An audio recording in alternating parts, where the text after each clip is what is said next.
Hi everyone, and welcome back. Welcome back to Embellishments on the 11th, hosted by Deb Hoax Crafty Cottage here on YouTube.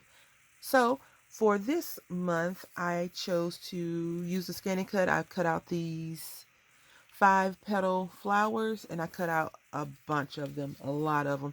You know, I have my little shoebox full of punched out flowers, and here we are, some of them. This shoebox is getting huge, is it not?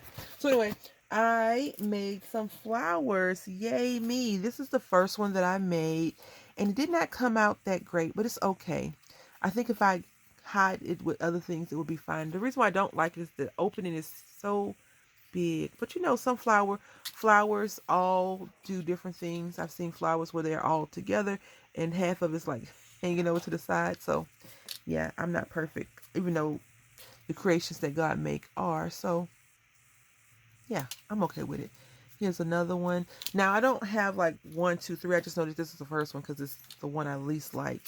And then these are probably some that I worked on to make a little bit better. You could ink the edges up. You can do a lot of stuff with them. These are just, I guess, all natural, right? And I did, my goal is to make 10. So these are the 5 for that one. This one doesn't count. I mean, it counts, but it don't count. And then I just got a little bit overzealous, right? Then I made some yellow ones, which were really fun to do as well.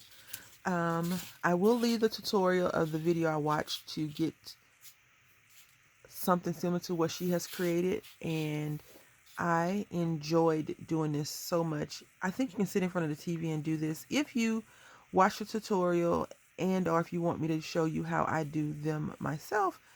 Leave a comment in the comment section, and I'll be happy to punch out some paper and share with you how I make them. So I want to say thank you all for watching. Until next time, happy crafting.